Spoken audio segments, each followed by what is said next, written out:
The Sasol Solar Challenge is a really interesting event. It's a great event. It attracts a huge field from international teams as well. There are about 14 teams here this year, and 10 of those are internationals, and some of them are really the top solar car teams. When I say top solar car teams, they're like a Formula One team. If you have a look at their equipment, at their cars, the way they do things, they're incredibly secretive as well. So we're very happy to share. We have not a lot of secrets, but they're very private about what they're doing because they're really on the cutting edge. And so it's quite exciting to meet these teams as well and see what they do, and then also to see how we can fare against a team like that with our very sort of modest approach to the event. They have budgets in the order of 2-3 million euros. And we come off a personally funded event where we just pay for this out of pocket. So it's a very different experience. But the Sasol Solar Challenge is interesting. It's a race. It's not a race. It's a challenge. And we take our vehicles and we have to travel from basically the Johannesburg area all the way down to Cape Town over a period of 7 days. And each day is a fixed route.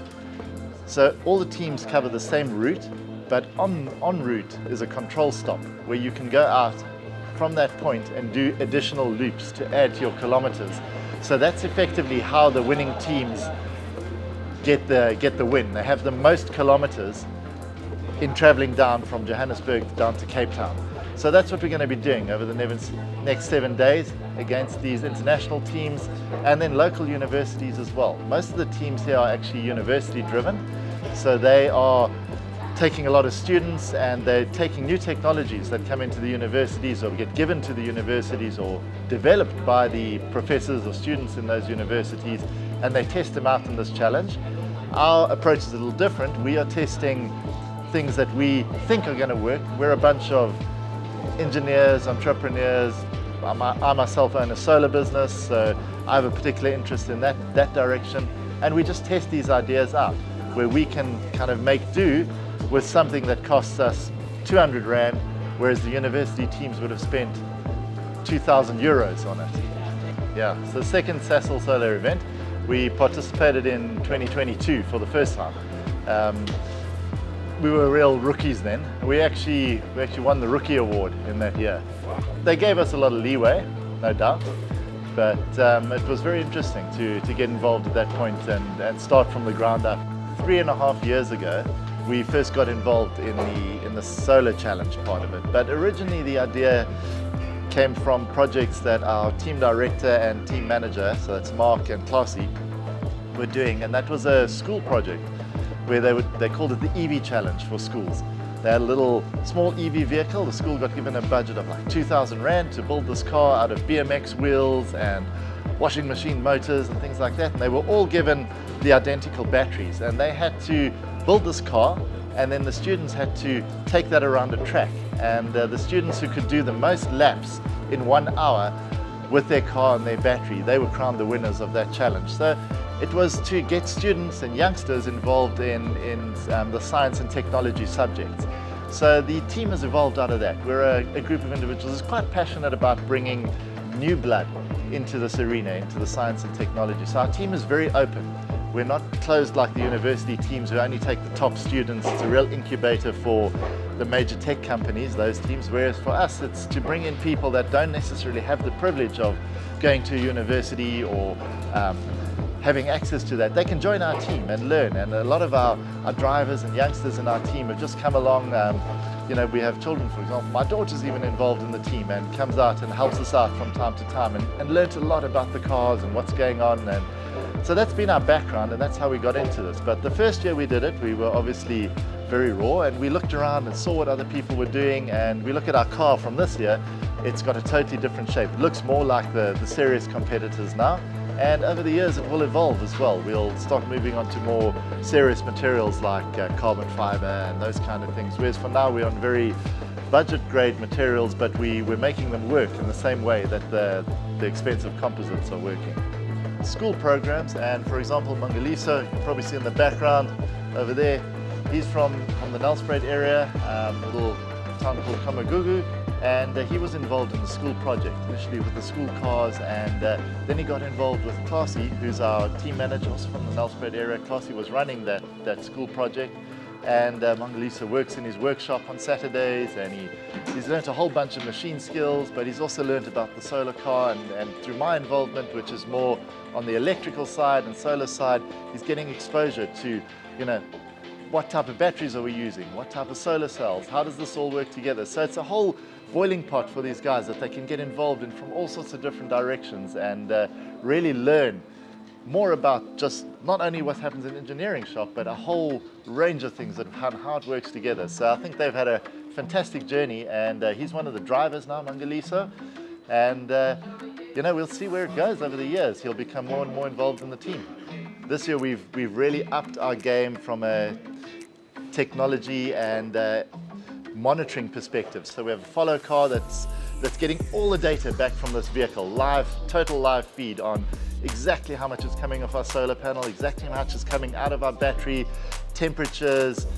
We have a forecasted route where we know what our gradients are going to be in the next kilometer, and we'll take all of that data. So the follow car has a really important role, and that's where Mark will be in that follow car with this computer data and actually instructing the drivers, slow down, go faster, keep the speed, so that we can conserve our energy and ensure that we're actually keeping a positive balance for as much as possible, where the solar is exceeding our battery usage, because our battery is not really what drives the car. We need to run off solar. The battery is there as a buffer. When we get a really steep hill, we need to use the battery to get up it, but when we're on the downhill, we need to recharge that battery. So it's working more like in essence, a capacitor. It's just storing that energy temporarily and pushing it out. We can only really use our battery very heavily on the last day, when we've got something left in the tank. That's when we need to kind of catch up and get those extra kilometers in. But our outlook on this challenge this year is that we will be a lot more competitive than we were the previous times. We are now chasing the more serious South African university teams. I don't think we're quite at the level where we will challenge the international teams, or at least not some of them. Some of them we might give a good run for the money. But I think that's where we're aiming to go. Definitely an African podium, that's for sure. Yeah. So solar is quite a simple concept, really. The panels the cells are being excited by the photons, and we're getting electrons moving around, and that's the same principle that happens in a house and in a car. But the technology is coming across to the vehicle, but there's some interesting things that we're doing. So for example, on our vehicle, if you have a look underneath there, you'll see all the little blocks that are cut out. And the reason for that is we want the bottom of the panel to be cooled, because there's an incredible amount of energy that is lost when a panel gets hot. As it gets hot, the output of that panel drops down. So these technologies, things that we develop in a car like this, where we're looking for the optimal efficiency. We also have a limited surface area that we've got in a vehicle. We're limited to 4 square meters of solar array size. So we need to make sure that our cells are really efficient. So cooling would be one aspect, but the next aspect would be getting cells that are the most efficient. So we have a slightly more expensive solar cell in here. It's still mainstream. It's not on the level of some of the international teams, which are using perovskites, gallium arsenide. Those solar panels can cost in the region of, for an area as big as our vehicle, could cost 3-4 million rand just to cover that, a solar panel just for the car. Ours is more in the region of, it's probably around about 20,000 rand for a solar panel, 25,000 rand for a panel on this car, which is more expensive than a house solar panel, but we are looking for higher efficiencies in reduced spaces.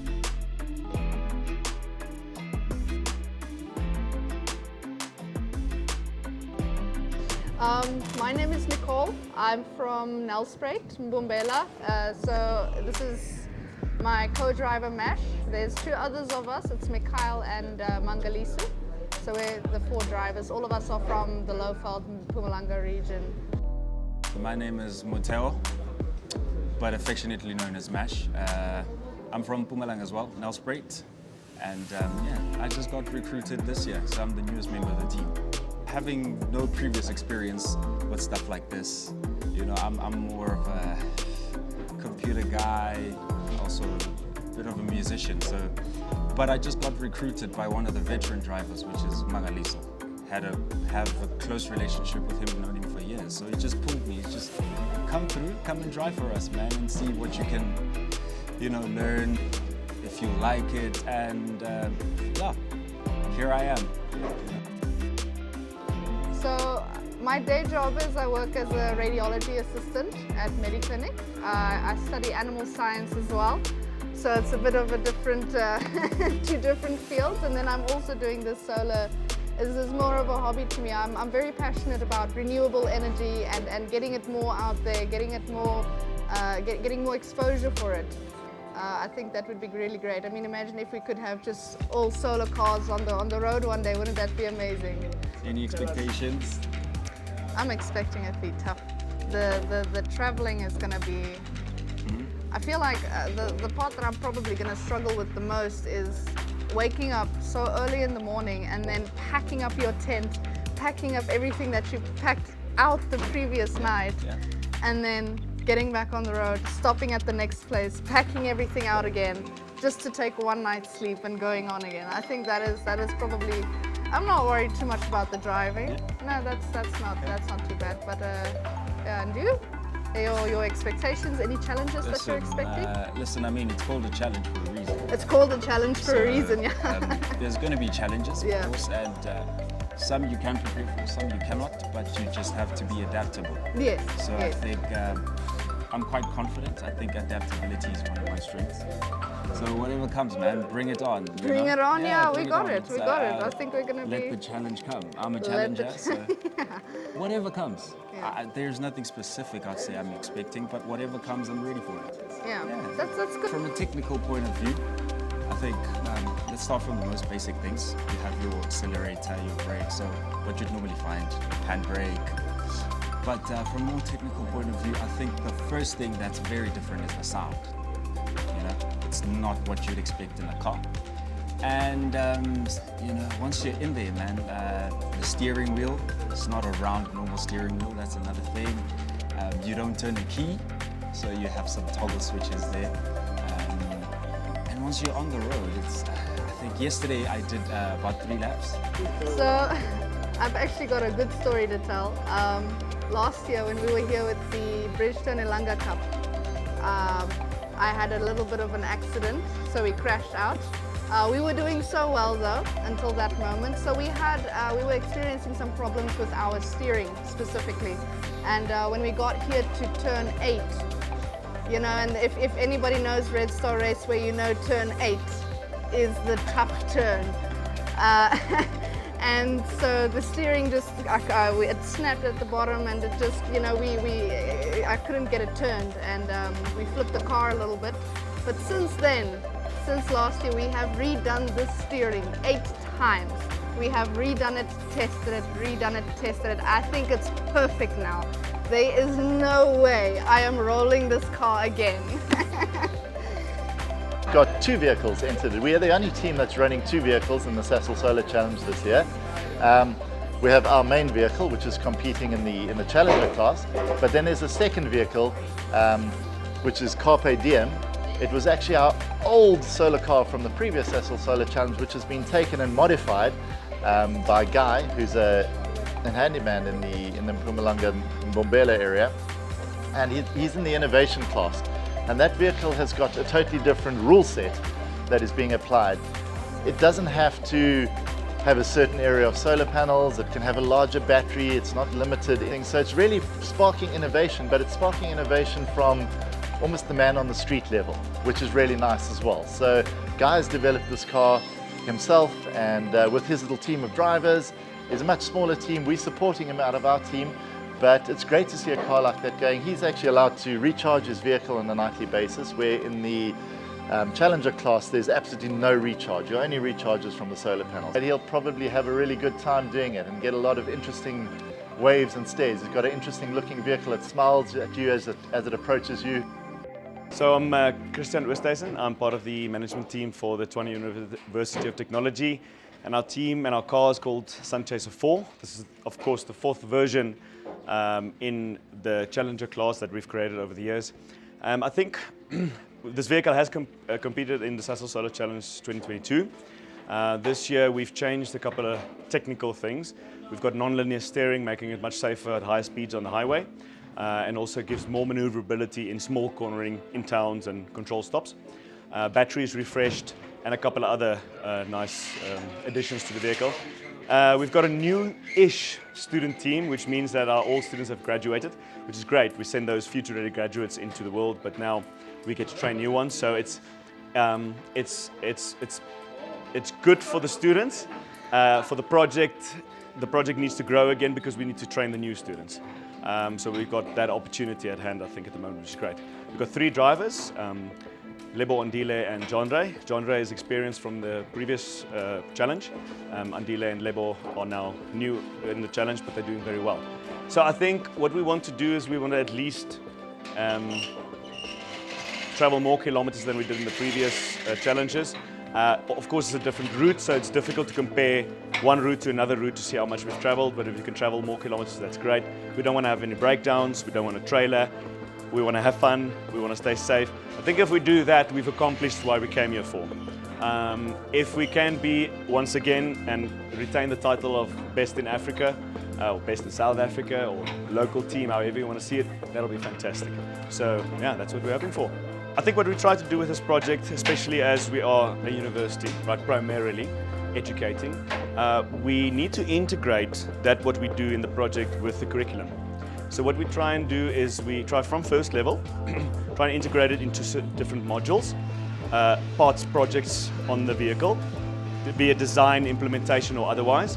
And then when they get to their final year of studies, we integrate it into their final design project, which they get score marks for, and it's mandatory for them to finish. Masters and doctorate students graduate on this project, many of them.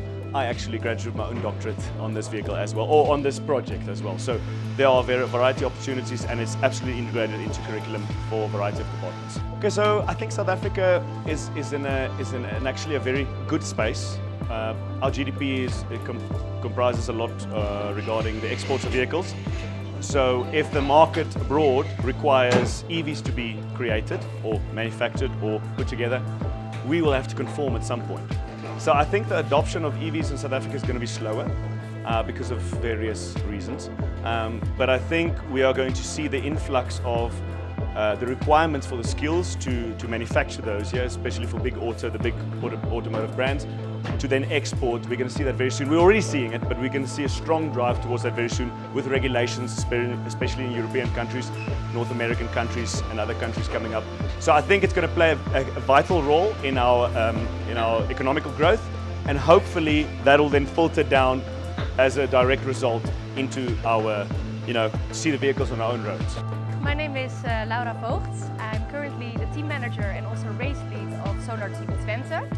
And this past September I actually passed my studies, which I did in technology, liberal arts and sciences, and started a full-time year of work for Solar Team Twente, together with 6 other people. So super enthusiastic about that. We started 1 year full-time working, and currently we're here in South Africa participating in the Sasol Solar Challenge. Well, this race is of course the best way to portray what an electrical vehicle can actually do. We're going to drive 8 days and we're going to drive over 4,000 kilometers purely on solar energy. So I think in general that really portrays what is in there, what could happen in this industry.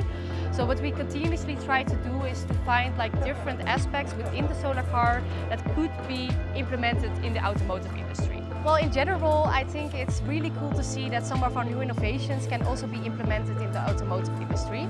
For instance, this year we started with another project, which was about 3D printing of a steering knuckle.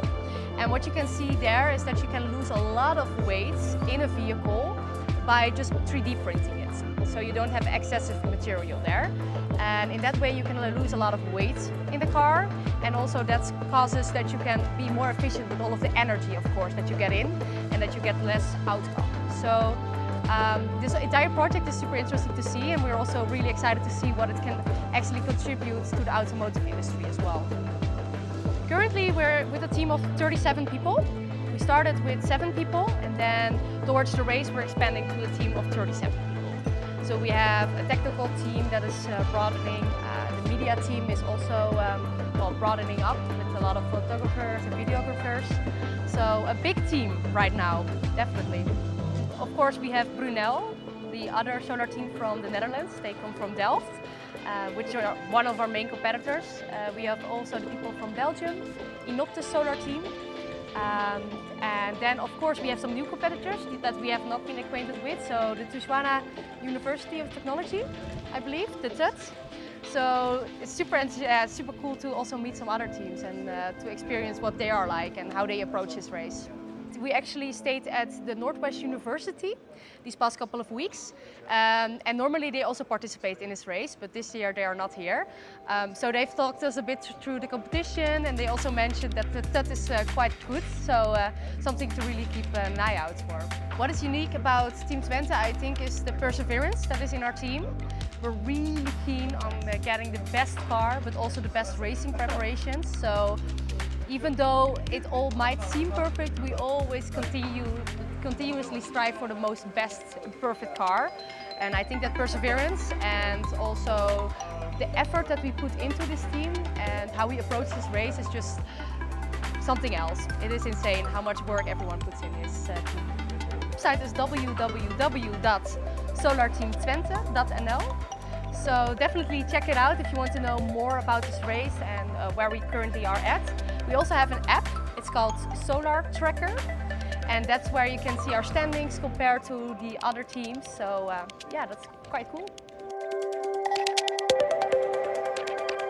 From a solar perspective, something that I feel quite strongly about is that we really need to look at our solar mix into our grid, because it's become very large, not through design from a regulatory perspective, but through need.